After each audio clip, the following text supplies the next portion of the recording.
Hello, everybody. Welcome to episode 40 of Optimal Living Advice, the podcast where we take any questions you might have about the many struggles of life and we get them answered for you here on the show. I am your host, certified life coach Greg Audino.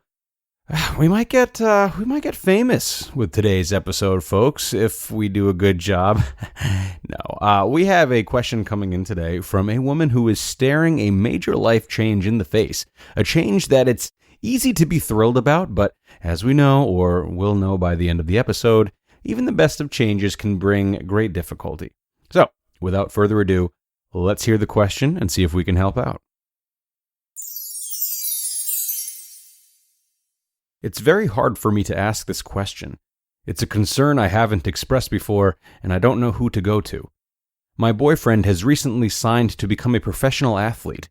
This means a lot of money, a lot of travel, and a lot of temptation. He's a wonderful guy, but I can't help but to get nervous about him cheating on me, and it's getting obvious that this is eating away at me because of how ornery I find myself being with him over little things. I don't want to believe he'll fall into the same stereotype as other professional athletes, but it's become hard not to. Are these feelings real? Okay. Certainly a tough spot to be in, if for no other reason than the fact that it is such a unique position. You know, it's not like there are professional athletes as partners around every corner that you can talk to at any old time for advice.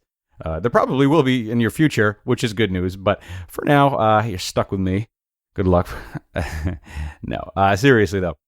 So you concluded by asking if these feelings are real. Yes, these feelings are real, but that doesn't mean that the thoughts are real. The feelings you're having about this are there, and they're perfectly valid, so don't start making a monster out of yourself and projecting any more than you already have onto your boyfriend. But these feelings of concern aren't the only feelings that are real. Other feelings of yours that are very real and very important to stay mindful of are the feelings of love that I can only assume you already get and have gotten towards your boyfriend. This is a big change in his life, which could, yes, lead to any number of paths, good or bad, just the same as any other change could.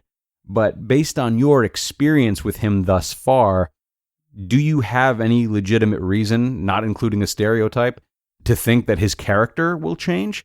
The character that you know and have known, care about and have cared about? I suggest that you take a minute to go over what you know about him. Is he loving? Is he loyal, fun, good to you, passionate, ambitious? Give him a fair shot, and really reflect on all of his qualities, good and bad. Think about them up until the signing of his contract, and separate from how you feel professional athletes typically are. Okay? Once you've done this, and you have an objective compiling of his qualities, that's when it's fair to measure him against a stereotype. You understand?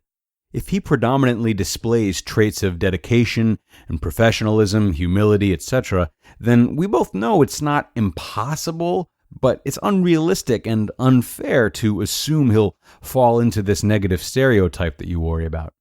If, on the other hand, he's let his talents go to his head, or he's maybe behaved questionably with other women, and he enjoys the attention he tends to garner, then sure, the likelihood is increased.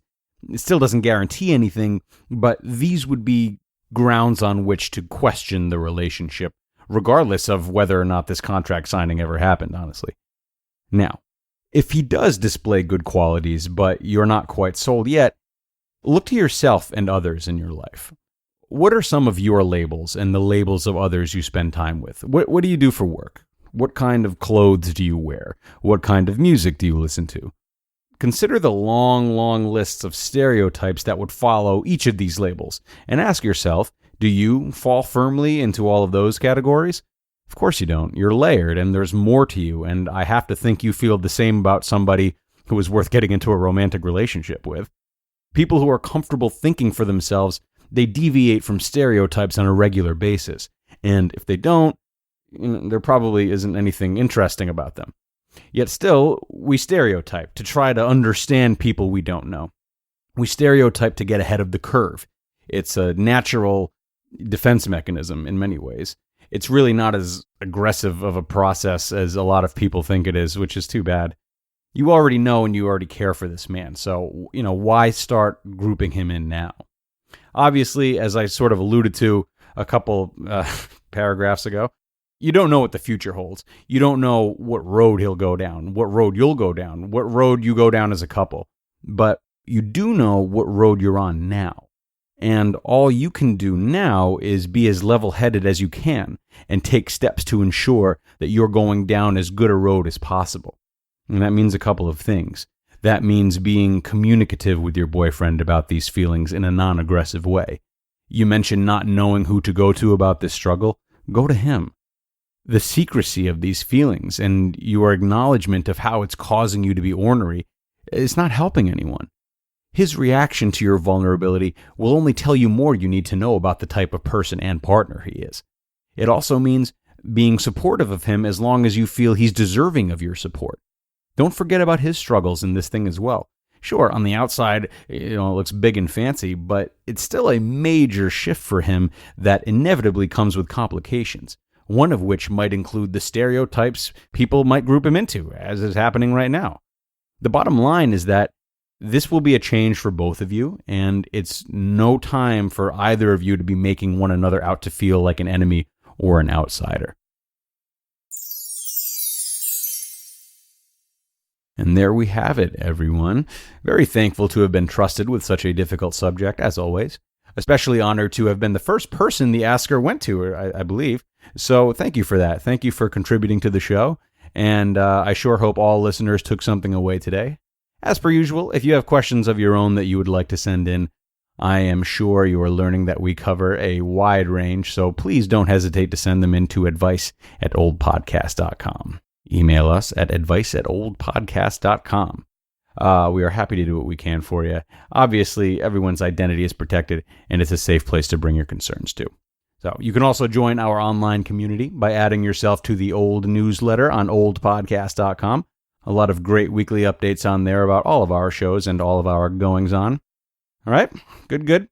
That takes us to the end, I believe. Thank you so much for coming, everyone. Good luck out there. Be safe. Come back next time, all right?